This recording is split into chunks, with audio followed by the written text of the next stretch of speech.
بسم الله الرحمن الرحيم، وصل اللهم على نبينا محمد وآله وصحبه ومن تبعهم بإحسان إلى يوم لقائه. بعد فاجعة إمام دريوش السي مصطفى المسعودي، الآن فاجعة أخرى بعدها بقليل، إمام آخر في رأس تبودة دوار أي تعسو بإقليم صفرو. هذا الإمام كذلك نفس الحالة، أمر الحالتين متشابه جدا.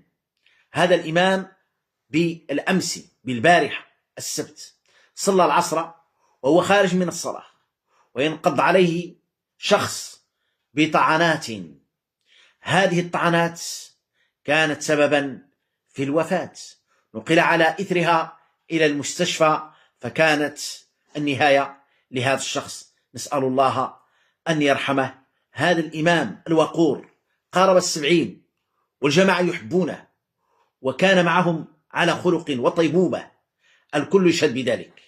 لكن المشكل في هؤلاء، سبحان الله تقارب كبير. بالأمس وجدنا هذا الخبر أن إماما بالدريوش انتقل إلى الله بهذه الطريقة، قتله الجاني وهو في المحراب يصلي. هذا الآن كذلك خرج من صلاة العصر. هؤلاء ماذا يريدون من الأئمة؟ لا شك أن هذه الأئمة إن شاء الله هذا من حسن الخاتمة.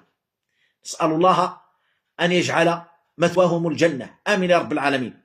على وضوء، على طهارة، في المسجد، في الصلاة، هذا من حسن الخاتمة بالنسبة لهم. ونسأل الله تبارك وتعالى أن يرزق ذويهم وأهلهم وجماعتهم وأهل المسجد جميعا والمسلمين أجمعين الصبر والسلوان. إنا لله وإنا إليه راجعون.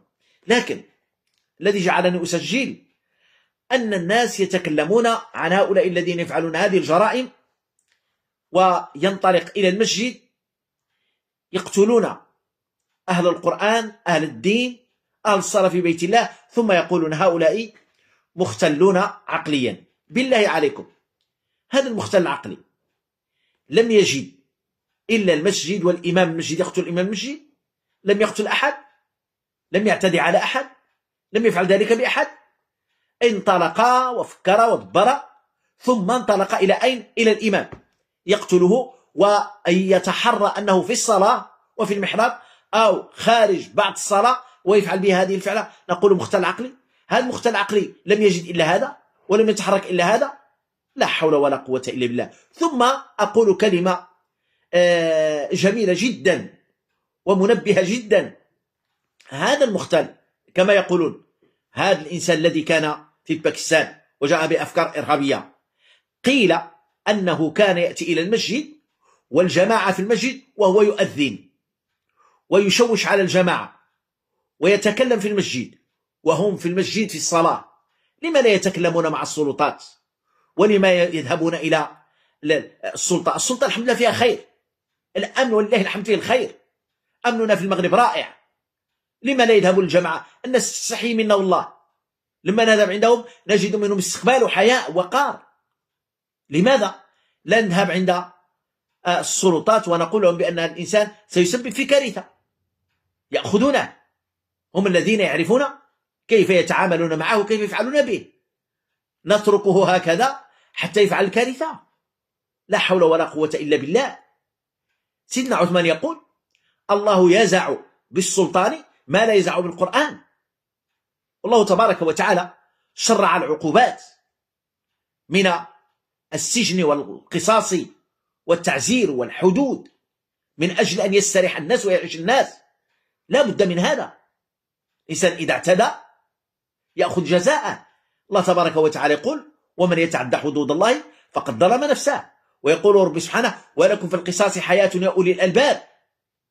لا بد من هذا، لا بد أن نكون على بال، على استيقاظ، لا بد أن يكون فينا فكرة استباق ما لا يحدث عقباه.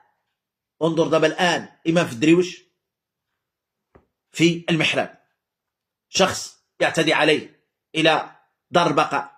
هذا الآن في صفر إمام في الصلاة يخرج يعتدي عليه شخص إلى دار البقاء. ما هذا يا عباد الله؟ ما هذه المصائب؟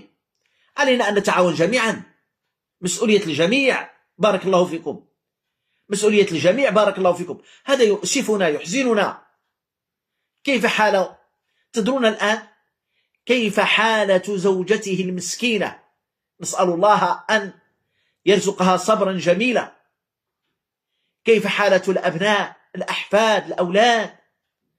كيف حالة الإخوة؟ كيف حالة ربما الآباء؟ كيف وكيف وكيف؟ هذه مآسي. نسأل الله أن يرفع عنا هذه المآسي. وهؤلاء المعتدون نسأل الله أن يهديهم أو أن يبعدهم عن الأمة. لا نريد هذا في شهر الغفران، في شهر رمضان، في شهر الطاعات، عوض أن نسمع ما يفرحنا نسمع ما يحزننا. إذن هذه المصائب علينا أن نحتاط، وعلينا أن نكون جميعا، لأن الله سبحانه وتعالى عنده أصل في دينه سبحانه. هذه الآية أصل من أصول الدين. الله تبارك وتعالى كلفنا جميعا بهذا فقال: وتعاونوا على البر والتقوى ولا تعاونوا على الإثم والعدوان. حيثما رأينا مفسدة أو خطر أو ضرر نتجه نحوه من أجل إبعاده، وحيثما ما رأينا خيرا أو منفعة نتجه نحوه من أجل تقريبه والاستفادة منه. هكذا المسلمون، هكذا المسلمون. لا الإنسان يقول ابتعد عني وأنا ليس لي شأن بذلك وأنا. لا، هذا غلط. ومن هنا في الغالب تأتي المشاكل. الكل يقول نفسي وينصرف. لا، نحن أمة واحدة، كتلة واحدة، لحمة واحدة، كلنا ولله الحمد إخوة. ما يضرك يضرني، وما يهمك يهمني، وما يؤذيك يؤذيني. هكذا علينا أن نكون حتى نبعد علينا الشر ويكون بيننا الخير والرحمة. نسأل الله تبارك وتعالى أن يرفع عنا هذه المصائب والمحن والفتن بفضله وجوده، إنه جواد كريم رحيم ودود غفور حليم. وأخيرا أيها الأخيار، لا تغفلوا تجارتنا الرابحة المربحة، الصلاة والتسليم على نبينا المختار، إذ هو القائل صلى الله عليه وسلم: من صلى علي مرة واحدة صلى الله عليه بها 10.